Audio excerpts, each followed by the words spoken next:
వినాయక చవితికి ఎటువంటి అవాంతరాలు కలిగించకుండా విశాఖ జిల్లా అధికార యంత్రాంగం సంపూర్ణ సహాయ సహకారాలు అందించాలని గణేష్ ఉత్సవ సమితి విజ్ఞప్తి చేసింది. ఈ మేరకు జిల్లా కలెక్టర్, పోలీస్ కమిషనర్, జీవీఎంసీ కమిషనర్కు విశాఖ జిల్లా గణేష్ ఉత్సవ సమితి వినతి పత్రం అందజేసింది. జిల్లాలో ఆగస్టు 27వ తేదీన ప్రారంభం అయ్యే గణపతి నవరాత్రులకు వివిధ విభాగాల సహకారంతో ఎటువంటి ఇబ్బందులు రాకుండా ఉత్సవాల నిర్వహణకు తగు ఏర్పాట్లు చేయాలని జిల్లా కలెక్టర్ను విశాఖ జిల్లా గణేష్ ఉత్సవ సమితి కోరింది.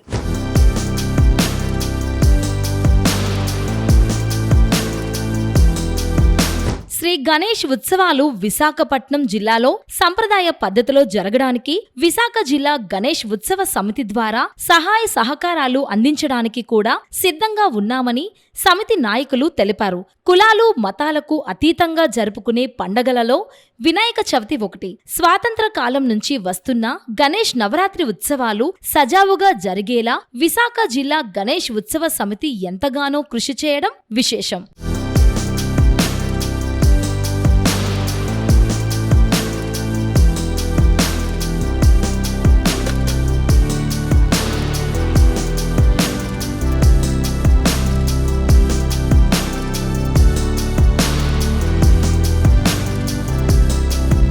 వినాయక చవితి పండగను పురస్కరించుకొని గణేష్ ఉత్సవ మండపాలకు ఉచిత విద్యుత్ ఇవ్వాలని కూటమి ప్రభుత్వం నిర్ణయించడం పట్ల సర్వత్రా హర్షం వ్యక్తమవుతోంది.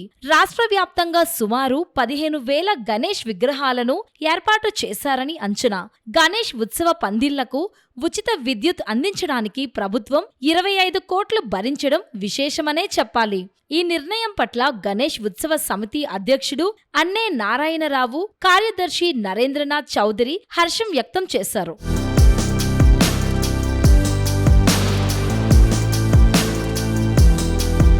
బీబీసీ ఛానల్ ప్రేక్షకులకు, యాజమాన్యానికి వినాయక చవితి శుభాకాంక్షలతో కొన్ని విషయాలు మీతో పంచుకుందామని మీ ముందుకు రావడం జరిగింది. వినాయక చవితి ఈ సంవత్సరం వినాయక చవితికి ఒక ప్రత్యేకత ఉంది.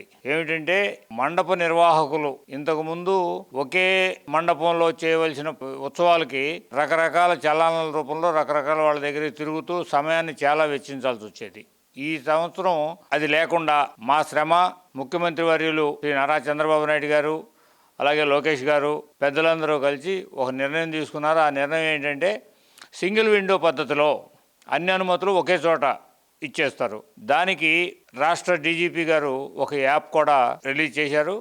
యాప్ కన్నా కూడా దాన్ని ఎలా అంటే వెబ్సైట్ అంటాం. వెబ్సైట్లో డైరెక్ట్గా నమోదు చేసుకొని మన పేరు, మనం ఎక్కడైతే నిర్వహిస్తున్నామో పొడవు వెడల్పులు అన్నీ కలిపి చేసేస్తే ఒక డీజేలు కాకుండా మిగతా సౌండ్ సిస్టమ్, మామూలు సాధారణ సౌండ్ సిస్టమ్ తోటి సక్రమంగా ఎలాంటి హడావుడి లేకుండా, అశ్లీల నృత్యాలు చేయకుండా, అశ్లీల పాటలు పెట్టకుండా చేసుకోమని మనకు ఒక అనుమతి అయితే లభించింది.